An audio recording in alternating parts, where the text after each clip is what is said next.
Bienvenue au balado L'Astuce, le balado pour les conseillers en placement, les planificateurs financiers, les conseillers en sécurité financière. Le balado où on reçoit des experts de l'industrie qui touchent de près ou de loin l'industrie. On reçoit par exemple des avocats, des fiscalistes, des comptables. On a reçu des actuaires. On va recevoir des notaires, des économistes. Aujourd'hui, c'est un comptable que je reçois. Mon invité, c'est un jeune professionnel en plein essor qui gagne vraiment à être connu. J'ai eu la chance d'étudier avec lui dans le passé. Il est comptable professionnel agréé au groupe RDL à Victoriaville, M. Anthony Vallée. Merci, Anto, d'être ici aujourd'hui. Écoute, c'est un grand plaisir pour moi d'être ici. Toujours plaisant de participer à ce genre d'activité-là. Anto, tu es rentré chez RDL en 2016 avant de devenir CPA 2 ans plus tard. Peux-tu juste commencer par me parler un peu de la firme et pourquoi tu as choisi cette firme-là? Parce que des grandes firmes, il y en a. Là. Exact, il y en a. En fait, premièrement, le groupe RDL, ce que c'est un regroupement de cabinets comptables et juristes. En fait, on est répartis dans 13 places d'affaires. Donc, c'est un bureau qui est en pleine croissance. On a maintenant là, un peu plus de 320 collaborateurs. Donc, c'est quand même beaucoup. Même d'ailleurs, cette année, on a été nommé, on a été hissé au 10e rang des plus gros bureaux comptables au Québec. Donc, on est très fiers de ça. J'ai vu ça dans le journal des affaires, justement, que tu es dans le top 10. Puis, pour j'allais dire un petit, mais pour une petite ville comme Victo, c'est quand même impressionnant là, d'avoir un cabinet de cette envergure-là. C'est ça, exact. Puis, en fait, le bureau de Victo, c'est le cabinet fondateur. Puis, depuis, en fait, aujourd'hui, on se retrouve là, dans différentes places d'affaires, que ce soit à Québec, Trois-Rivières, Plessisville, Thetford Mines, Drummondville. Donc, on est vraiment un petit peu partout là, dans les différentes régions au Québec. Puis, en fait, pourquoi j'ai choisi RDL? En réalité, c'est sûr qu'initialement, les valeurs d'entreprise, je trouvais que ça me rejoignait. Là, ça m'a attaché au départ. Tu sais, le slogan, d'un côté, les chiffres, de l'autre, l'humain. C'est quelque chose qui m'a parlé. Puis, tu sais, après ça, on parle souvent d'horaires flexibles de nos jours, mais moi, dans mon temps, c'était déjà d'actualité chez RDL. Puis aussi, l'ambiance au travail, la proximité entre les collaborateurs, les associés, c'est ce que, lors de ma première visite au bureau, là, c'est ce que j'avais remarqué qui m'avait attaché. Puis, tu sais, ce qui est drôle, c'est qu'initialement, sur une idée long terme, je savais pas si j'allais faire ma vie là, mais j'ai réellement vu rapidement que c'était possible d'avoir une carrière en cabinet comptable, puis c'est ce que j'ai aimé d'être dans un bureau de moyenne envergure, mais avec une idée de croissance, je savais que j'allais pouvoir avoir un impact réel là, chez le groupe RDL. Parce que contrairement à des gros cabinets, tu n'es pas du genre à travailler 90 heures par semaine pour faire ta place dans le cabinet.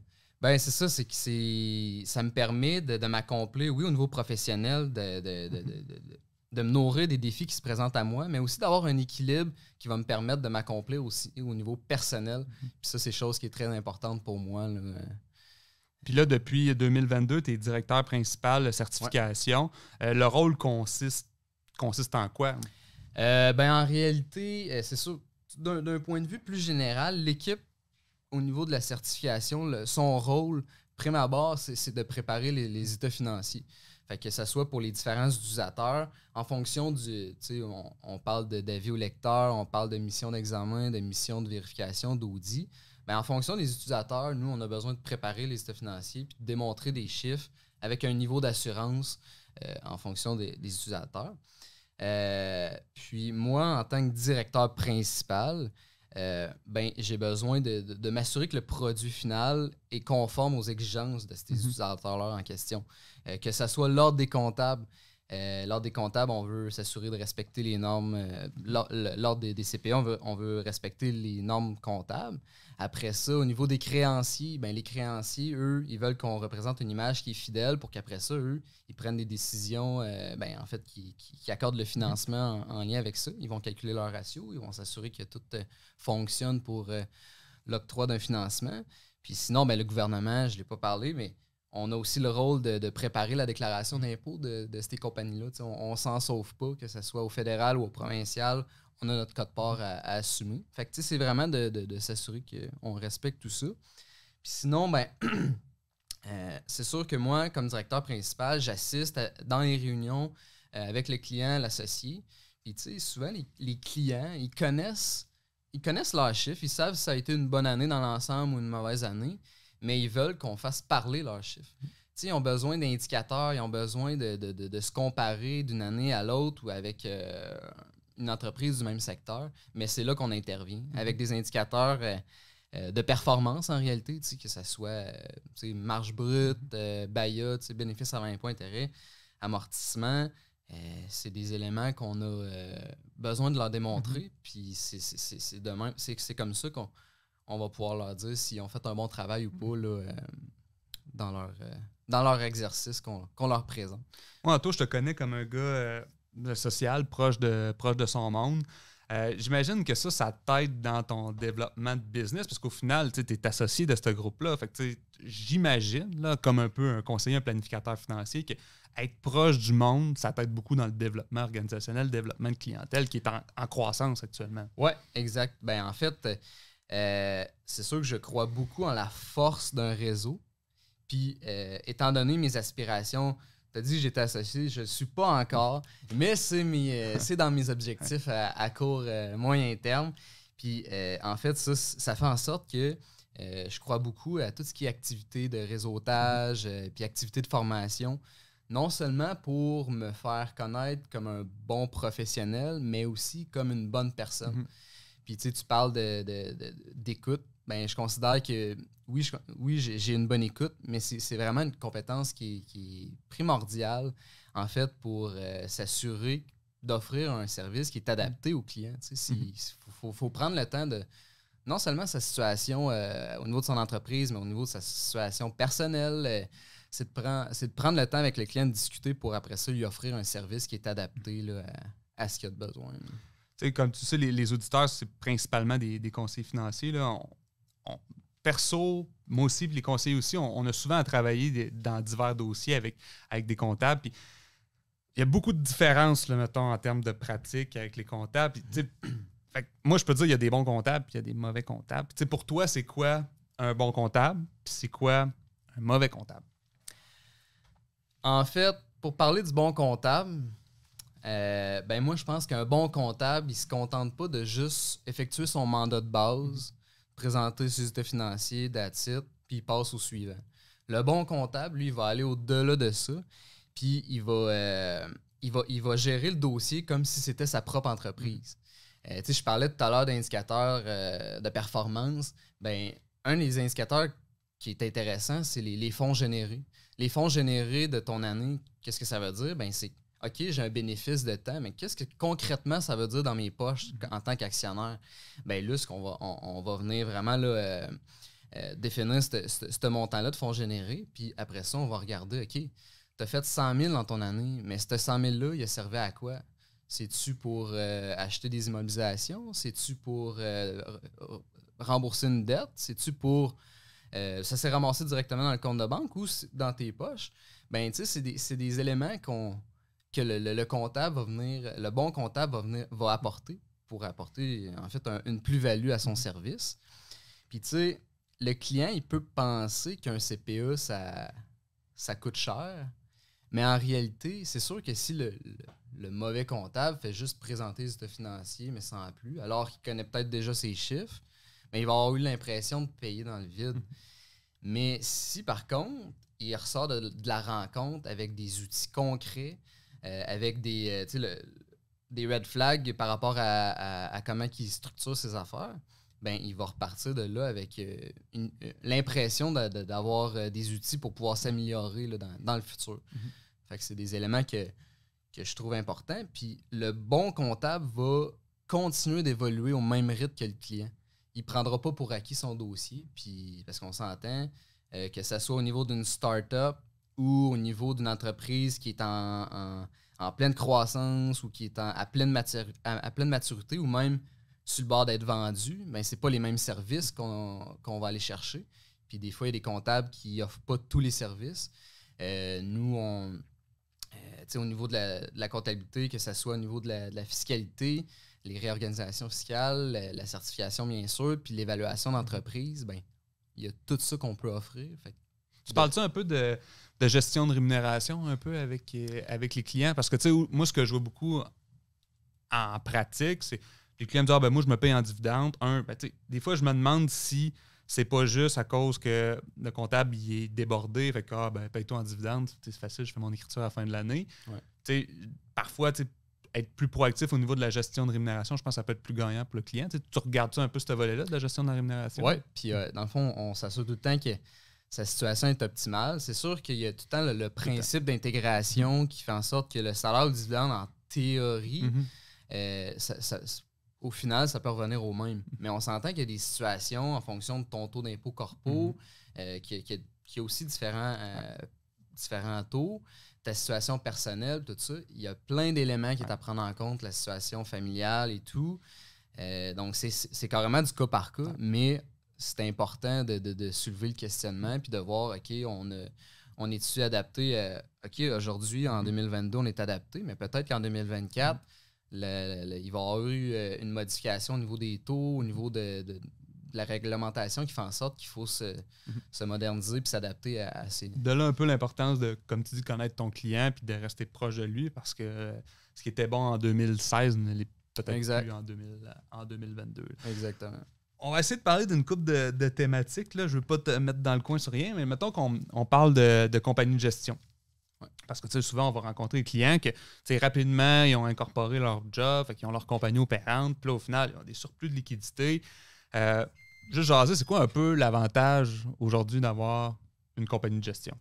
Je te lance la balle. Oui, ben non, c'est bien correct. En réalité, il faut savoir que compagnie de gestion, ça peut avoir ses avantages, effectivement, mais c'est pas... Ça va pas être un avantage dans toutes les situations. Puis souvent, les gens, ils vont dire « Ah, moi, je veux une gestion pour avoir une gestion. » Parce qu'ils ont entendu que son meilleur ami avait une gestion. Ben, oui, ça peut être vrai, que c'est avantageux, mais il faut l'analyser, pour répondre à ta question, au niveau des avantages, tu as parlé de surplus de liquidité. Ben, il y a des contextes qu'on doit venir sécuriser ces surplus de liquidité-là. Puis il y a des entreprises qui sont... C'est d'autant plus d'actualité, puis c'est d'autant plus important pour eux. Je te donne un exemple, une entreprise de la construction. Bien, une entreprise de la construction qui génère d'année en année du profit, puis il y a de l'argent qui s'accumule dans la compagnie opérante. Bien, on sait très bien qu'une compagnie de construction, c'est un secteur qui est assez à risque pour tout ce qui est poursuite. Tu sais, si tu travailles au niveau des fondations ou peu importe la construction de maisons neuves, ben, on n'est pas à l'abri d'une poursuite qui va te coûter très cher. Puis que ce soit pour le respect des normes au niveau de la construction. Tu sais, on est sans dire en danger, là, mais il y a quand même un risque là, qui est régulier là, dans ces secteurs d'activité-là. Fait que la gestion, comment elle va intervenir, c'est qu'on va pouvoir, en fait, tout le surplus de liquidité puis la valeur qui se génère dans l'entreprise opérante, on va pouvoir venir transférer ça dans sa gestion. Puis advenant le cas d'une poursuite, bien, la poursuite, on va venir poursuivre Construction ABC Inc., mais en ayant transféré tous les actifs, tous les équipements, l'immeuble, toute la liquidité qui s'est générée au fil du temps, les bénéfices, ben, au final, la poursuite va se faire contre une compagnie qui est en réalité une coquille. Ouais. Donc, puis la poursuite ne viendra pas toucher la compagnie de gestion. Pourquoi? Parce qu'en réalité, elle est comme couverte par ce qu'on appelle le voile corporatif, étant donné que la compagnie de gestion est considérée comme une entité distincte. Donc, c'est un petit peu un des avantages par rapport à ça. Sinon, autre situation... pour un avantage, ben, exemple, moi puis toi, on est en compagnie. 5 ans, on n'est pas en compagnie. On est en compagnie. On peut être en compagnie. On est 50-50 dans l'entreprise. Mais moi, j'ai un train de vie là, qui est à côté. Tu sais. J'ai un gros train de vie, des grosses dépenses. Puis en plus, cette année, je veux m'acheter un gros bateau. Mais là, en étant 50-50, moi, j'ai besoin de 250 000. Mais toi, tu peut-être pas nécessairement besoin de 250 000 pour vivre, mais tu veux pas te taxer personnellement sur 250 000. Tu en as besoin de juste 100 000, supposons. Mais moi, je n'ai de besoin. Fait que là, qu'est-ce qu'on peut faire? Bien, effectivement, une compagnie de gestion pourrait être utile parce qu'à ce moment-là, le 250 000 qu'on viendrait de verser à titre de dividende dans ta compagnie de gestion, serait pas imposable parce que dividendes intercompagnies qui sont rattachés, ben il n'y a pas d'impôt. On viendrait t'imposer uniquement sur le montant que tu aurais besoin. Fait que, si on te verse dans ta compagnie de gestion 250 000, puis après ça, toi, tu t'en reverses un 100 000, ben, tu vas payer juste l'impôt sur ton 100 000 en fonction des paliers d'impôt progressifs là, au niveau perso. Puis ben moi, ben, je n'ai de besoin, fait que je vais me le verser dans mes mains, puis ça va finir là, tu sais. Donc, c'est un autre avantage là, de la gestion. Puis, tu sais, au final, on parlait de surplus de liquidité, il y a aussi tout le temps le contexte de ce que tu génères et ce que tu n'as pas besoin. Tu sais. On parle de report d'impôt parce que le taux d'impôt corporatif, on est rendu à cette heure à 12,2 %, ou ça peut aller jusqu'à 20-26 en fonction de combien le revenu que tu génères puis le nombre d'heures rémunérées. Là. Bref, il y a plein de petites de taux d'impôt corpo. Ben, on va préférer payer notre impôt sur un 20 %, supposons, puis sur l'ensemble du bénéfice, exemple un 200 000, plutôt que de recevoir directement ça dans tes mains puis de payer un 37, 40, 50 %. Fait que tu sais, c'est aussi, on reporte l'argent qu'on n'a pas besoin en réalité. C'est sûr que quelqu'un qui a besoin de tout l'argent qui découle de ton entreprise, ben là, la gestion, c'est pas quelque chose qui va nécessairement être conseillé, mais ça dépend tout le temps là, de la situation personnelle aussi. Mais je pense qu'en comptabilité, en fiscalité, en droit, même en planification financière, la réponse tout le temps aux questions, c'est ça dépend. Il n'y a pas rien de tout cuit. Parce que des fois, ça va arriver, je pense qu'on a parlé un peu, là, le syndrome du voisin gonflable, là, que moi, mon meilleur chum ou l'autre chirurgien à l'hôpital, lui, il a sa structure avec ses compagnies, il a ses fiduciaires, puis tout ça. Je veux ça, moi aussi. Mais finalement, si je me retrouve avec une gestion qui est vide, une fiducie qui est vide, ben, au final, la personne qui fait le plus d'argent, c'est le comptable qui va la gérer, là, au final. Exact. Fait que, il y a tout ça à rendre en ligne de compte. Exact. Mais tout ça, ces réorgs-là, mettons, aujourd'hui, je peux ne pas avoir de gestion, puis dans 4 ans, 5 ans, refaire cette réorganisation-là pour en mettre une en place, une gestion. Toi, comme comptable, comment ça marche pour chiffrer? Parce que moi, j'ai beaucoup de questions, des conseils qui me demandent comment ça coûte réorganiser une compagnie, comment ça coûte mettre une gestion en place. Je ne sais pas si tu peux me parler un peu de ça. En fait, c'est que c'est difficile à dire. C'est sûr que, bon, pour commencer, il y a les frais d'incorporation. Fait que, ça, les frais d'incorporation, c'est une nécessité. Puis encore là, ça dépend du notaire que tu vas choisir. Fait que ça peut varier de là. Après ça, tu as les frais pour la production annuelle des états financiers, déclaration d'impôts. Encore là, ça peut varier en fonction de la grosseur de la gestion, en fonction de si le client il a fait sa comptabilité, s'il a bien fait sa comptabilité. Donc, tout ça peut varier. Puis, en fait, tu parlais au niveau d'une réorganisation, ben encore là, la réo en tant que telle, pour toute la structure, ça va dépendre des intervenants qui sont impliqués. S'il y a des enfants, il y a personnes liées, personnes pas liées, il y a des actifs à transférer, à rouler, d'autres gestions à créer, mais encore là, ça peut vraiment varier. Ouais. Ce qu'il faut savoir, c'est que ce soit le comptable, le fiscaliste, le notaire, l'avocat, c'est une facturation qui est à l'heure. Donc, on va facturer pour le travail qui est nécessaire pour amener la meilleure solution pour le client. Puis, tu parles de combien coûte une gestion. Ben, en réalité, dans mon sens, on pourrait quasiment dire qu'une gestion ne coûte rien. Pourquoi? Parce que si je t'ai proposé ce planning-là, ben c'est les bénéfices que tu vas récolter par rapport à ça vont surpasser tous les coûts d'opération de cette gestion-là. Fait que, c'est une manière de le voir, mais quand je le propose, c'est de la façon que je le démontre, parce que sinon, la gestion, on le conseille pas si c'est pas avantageux. Là. Mais ça, c'est vraiment intéressant parce que ça arrive souvent que je pense que c'est important de regarder la rentabilité nette de toute chose. Fait que des fois, on dit avoir une gestion, avoir ça, c'est pas grave si tu l'utilises pas. Mais en réalité, oui, il y a des avantages de bien l'utiliser, mais au final, si tu l'utilises pas, es perdant au net parce qu'il y a tous les honoraires qui viennent avec ça. Fait que, c'est intéressant de voir un comptable qui dit, moi, mais OK, on peut te le monter, tout ça, mais si on le monte vraiment, c'est qu'il y a une rentabilité nette au bout à la fin de tout ça. Exact. À l'interne, parce qu'on en voit beaucoup, là, je pense que la main-d'œuvre amène ce problème-là. Là. Des avocats, il n'y en a plus partout. Là, pour faire toutes les ouvertures, ça prend des avocats. À l'interne, dans le cabinet, avez-vous des avocats? Oui, en fait, on a un cabinet de juristes, d'avocats plus notaires. Sont environ une trentaine de collaborateurs. Donc, puis ils desservent là, Victoriaville, c'est bien sûr. Drummondville, Valco, puis Thetford Mines. Donc, c'est sûr que le service au niveau des droits des affaires, c'est bien sûr que par rapport à moi, c'est leur service que j'ai à travailler en collaboration.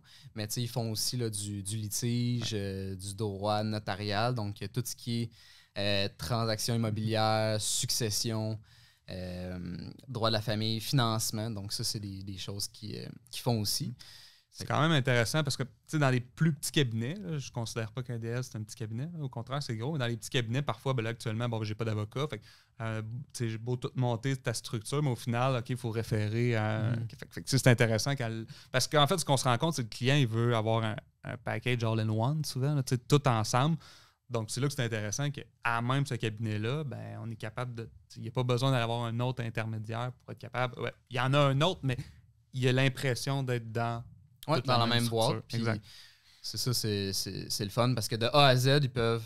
Puis, tu sais, on parle au niveau avocat notaire, mais au même titre qu'au niveau comptable. Tu sais, c'est pas nécessairement tous les bureaux qui vont avoir un département d'évaluation, qui vont avoir une équipe de fiscalistes pour toute la réorganisation qu'on a besoin dans une compagnie X. Fait que, tu sais, de A à Z, on peut desservir là, le client. Fait que c'est. Alors, toi, je vais aller à notre place. Tu sais, moi, en planification financière, mon but, c'est toujours essayer de démontrer ma valeur. Fait que, souvent, je fais des plans de base, puis là, je montre l'optimisation, puis j'essaie de montrer la valeur de chacun des conseils que j'amène. Moi, j'aimerais ça que tu me dises, c'est quoi le meilleur conseil que tu as pu donner à un client? Combien ce genre de conseil-là a pu valoir monétairement? Là? Parce que je sais que des conseils que vous pouvez donner, des fois, ça peut valoir à coût de centaines de milliers, voire millions de dollars même. Là. Oui, pour vrai, ça peut monter vite. Puis en fait, c'est souvent ce qui les meilleurs conseils, c'est quand on rattrape ça des erreurs ou on évite des problèmes ou des planifications qui auraient pu être faites avant. Fait que là, le client il est super content parce que notre service a valu la peine. Les honoraires coûtent pas cher. Les honoraires coûtent pas cher dans ce temps-là. Un exemple, en fait, que je pourrais dire, c'est un client qui arrivait de l'externe. Il était bien servi là, d'un sens, mais je parlais d'évoluer avec le client. C'est un petit peu ça la lacune qu'il y avait eu là, dans ce dossier-là. En fait, c'est un entrepreneur qui voulait vendre à moyen court terme son entreprise, mais il n'y avait pas une structure qui lui permettait actuellement d'être admissible à la fameuse déduction gain capital. On n'est pas encore rendu là, mais on parle souvent du million là, qu'on a le droit presque, là, comme déduction d'impôt. En fait, une exonération là, par rapport à ça. Mais pour avoir le droit à ce million-là, il faut respecter certains critères. Puis ces critères-là, on peut ne pas les respecter si on décide la veille de la vente de tout planifier notre structure. Fait que c'est pour ça que ce client-là, ça a comme juste bien à donner qui est venu me voir pour pouvoir faire sa planification par rapport à ça. On a comme purifié son entreprise. Donc, tu sais, tout ce qui est liquidité excédentaire, actifs excédentaires, l'entreprise, elle faisait du placement là, dans sa compagnie opérante, puis elle avait des bons montants accumulés parce que c'est depuis des années là, que tout le profit est resté dans la même structure. Fait que toute cette planification-là de purification-là, puis de s'assurer que les critères soient admissibles au niveau de la DGC qu'on avait, au final, c'est 250 000 $ d'impôts directs là, qu'on est venu épargner. Fait que, pour le client, c'est important, mais c'est des choses que des fois, on ne planifie pas. Puis l'entrepreneur arrive pour vendre son entreprise, puis il est trop tard. Là, on ne peut pas être éligible. C'est 250 000 net dans une planification de retraite, parce que souvent, quand il vend, c'est pas mal arrivé à la retraite. Je peux vous dire, ça fait une méga différence. Là. Fait que, cette structure-là peut qui donner une couple d'années de retraite de plus ou encore de mettre en place des stratégies financières additionnelles. Fait que c'est des gros dollars au final. Oui, puis les gens n'aiment pas donner de l'impôt pour rien au gouvernement si ça aurait pu être évité. C'est correct de payer notre code part, notre juste part, mais si ça avait pu être évité par une bonne planification, ben pourquoi pas le faire? C'est quoi la pire chose que tu as vue? Quelque chose de croche là, en reprenant un dossier. Croche, ce que je pourrais dire, en fait, mais sans dire que c'était croche, c'est juste qu'il y avait de la négligence au lieu. On prend soin de nous, mais il y a aussi le concept de prendre soin de son entreprise, s'assurer que ton entreprise est en sécurité. Puis je parlais tout à l'heure de sécurisation avec la création d'une gestion. En fait, c'est une entreprise qui était dans le transport maritime de conteneurs. Puis c'est une entreprise qu'au fil des ans, là, elle a généré des profits là, incroyables. Mais tout cet argent-là était resté dans la compagnie opérante. Il n'y avait pas de structure avec une gestion. Fait que ce que ça a fait, c'est un conteneur qui tombe à l'eau ou que la marchandise au complet est comme détruite, mais on s'entend qu'après ça, c'est les poursuites puis les réclamations des clients qui va s'en suivre. Tu sais. Fait que dans le fond, le client avait carrément une épée là, de Damoclès au-dessus de lui, puis c'était juste une question de temps avant que ça arrive. Tu sais, on n'espère pas que ça arrive, mais ça peut arriver. Fait qu'en réalité, là, c'était juste de venir rattraper ça, puis de venir venir sécuriser tout le cumul qui avait été fait pour les poursuites futures. Puis en plus de ça, en fait, l'entrepreneur qui était le propriétaire unique de cette entreprise-là, lui, c'était un employé. C'était l'employé clé. C'est lui qui menait la barque, puis c'était un élément qui était primordial pour la continuité là, de l'entreprise. Puis ce que j'ai remarqué, c'est qu'il n'y avait pas de protection considérant, tu sais, au niveau, exemple, qu'il y a un arrêt de travail, son entreprise, elle va comme arrêter d'opérer, ou en tout cas, ça va vraiment là, aller de travers. Puis lui, il n'aura plus de rentrée d'argent parce que son entreprise, tu sais, tout ça va s'en suivre. Fait que c'est là que j'ai comme intervenu, puis j'ai dit, peut-être une petite rencontre avec un conseiller financier pour avoir une protection qui est adéquate en termes de salaire invalidité, maladie grave et tout ça. Mais ça serait important parce qu'on s'entend, c'est toi qui gère le tout. Fait que les entrepreneurs, souvent, on voit, ils mettent... moi, je vois, il y a deux sortes de gestionnaires. Tu as le gestionnaire, pas, sans dire qu'il est compétent puis incompétent, là, mais tu as celui qui est vraiment gestionnaire, qui va bien s'entourer, qui va bien gérer son risque. Puis tu as le gestionnaire que lui, c'est vraiment un expert dans ce qu'il fait, qui tient sa compagnie de même. Puis ce que je trouve souvent, ces gens-là, c'est qu'ils gèrent mal le risque. En fait, moi, un peu ce que je dis, c'est quoi les odds que ça m'arrive? Fait que, mettons, une maladie grave, aujourd'hui, il y en a quand même pas mal. Puis après ça, c'est quoi les répercussions financières que ça peut m'arriver? Souvent, je donne l'exemple... si jamais, financièrement, je suis un volcan à côté de chez nous, les risques sont financiers, ça va être grave, mais les odds, c'est zéro. J'habite à Québec. Ouais. Par contre, j'ai chance d'avoir une maladie grave, je tiens ma compagnie comme ça, c'est sûr que pour la santé financière de cette compagnie-là, il y a un risque énorme. Là. Exact. Anto, tu développes ta clientèle chez RDL. Moi, ce que je peux conseiller là, aux conseillers, aux planificateurs financiers, là, qui regardent le podcast, c'est de se trouver un réseau de professionnels à qui référer, des compétents dynamiques, parce que ça peut coûter plus cher référer quelqu'un qui n'a pas une bonne pratique, qui n'est pas compétent, que rien faire, en fait. Tout à fait. Donc, moi, ce que je veux amener un peu, c'est que, moi, je peux vous dire, Anthony, c'est quelqu'un de vraiment dynamique, vraiment compétent là-dessus. Donc, on va mettre les coordonnées d'Anthony directement sur le... Anthony est en développement de clientèle, donc si jamais vous avez besoin d'un comptable compétent, là, puis le mot compétent est vraiment important, personnellement, en mon nom, là, moi, je vous réfère extrêmement Anthony comme CPA.